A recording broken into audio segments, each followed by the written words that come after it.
Welcome to East Tennessee Pinball. Today I got this Joker poker in here, and let me show you what it's doing. I'm going to turn it on here. It immediately starts flashing zeros. Some of y'all might know what that is. And part of that flashing is my camera, but it is actually kind of strobing the zeros in real life also. What that is, I believe, is a slam tilt. These games, instead of having a the slam tilt's basically normally open. These games haven't normally closed. So for whatever reason, they're not. And there's at least a couple of them. Here's one of them right here, and I have verified that that one is closed. So either if that switch isn't closed, and there's another one on the playfield, I believe, or if the wires are bad, or if the connections on the back of the board aren't working, the game won't boot. There's a mod to this. Basically, here's the MP board. If you jumper that little tiny capacitor right there, the game will think that all those switches are connected. And I've like I said, I've verified that the actual switches are, but the game is not seeing them as closed. So I'm going to jumper that, and then we'll see where we're at. So there, I'll put this jumper across that capacitor there. I'm gonna have to, if this makes it boot, then I'll go ahead and solder that probably on the back of the board. I'm gonna have to take this battery off. That's got to go. I also want to look at the back of these, the connectors on the back of the board where these connectors go onto. Kind of suspect there's a little bit of corrosion around this battery area, which there might be corrosion on the back of these, so we'll see. Let's see if this thing will boot now. There should be a 5-second delay. There's on. Okay, so it's trying to boot because it's waiting. We'll see. Yep. Okay, so it's booted. Let's see if I click the. Yeah. Okay, we're booted. I'm going through the menu, the audits there. All right, so I'm going to pull the board and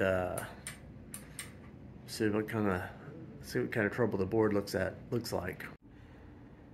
Well, I've got this board over here on the bench, and the first thing I did was cut the battery off. Those are 2 leads. Oh, by the way, I measured the voltage on here, and it's only putting out 1.7 volts. Supposed to be 3.75. So this battery pack's dead. It doesn't have a date. This is obviously not the original. It's a Radio Shack. Radio Shack hadn't been in business for a while. This very likely decades old. It's junk. So I'll put in a coin cell battery here with a, have to put a blocking diode also. So yeah, that's kind of maybe clean up some of this corrosion there from the leaking battery. And the bad side's the back of the board. These pads are all corroded, and that's from the same battery corrosion, basically fumes. These are pretty rough. Probably why that slam switch was showing open, because basically it wasn't receiving the proper signal out and back from the switches. I went ahead and got some coil wire and soldered that one up right there. That's insulated wire there from coil. Anyway, so I'm gonna have to try to do something with these if I can. I think they'll be salvageable. We'll see. It's got some questionable works. You know, that chip there doesn't look very good. It's actually, that's a socket. I think this is probably, that's top of my head, I don't know what that's doing. So we'll see. This one may be a little bit of a project.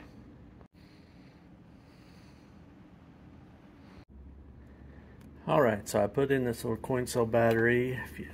On that back side you can see that diagonal, that's the blocking diode going to the positive terminal here. Cleaned up these pads. They're not perfect, but they look a lot better. Afraid to go too much further because, you know, you get you get through the copper and then you're done. So it's kind of a fine line between getting them clean and leaving some meat for the contacts. And so I'm gonna throw this in there and see where we're at. So I got the game, or the boards, back in the game. Still gonna have to do the ground mods for these. By the way, most of these old Gottlieb games, the boards themselves are only grounded through the cables, and basically these connections are inherently poor, so the grounds are pretty poor. So it's always a good idea to ground these to the back box, and I'll do that here in a second. I also realized before I didn't. This connector was still stuck down in the bottom of the cabinet, so I got that on there, and so. See if we can give it a few seconds. There we are, and press the credit button. And I kicked the ball out.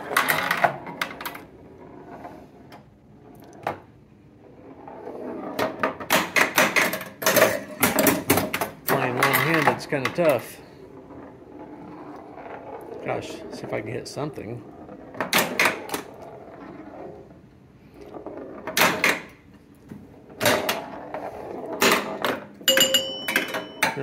It's limping along. Definitely, this game needs some love for sure. But at least it's alive. Mostly working. I think one of the 3 chimes is kind of working. It's keeping score. Most of the switches are going. Looks like the credit display has a few segments out. It's probably not fixable, but maybe it's just a bad connector. Anyway, that's long enough for this video. We'll see you next time. Subscribe to the videos. Adios.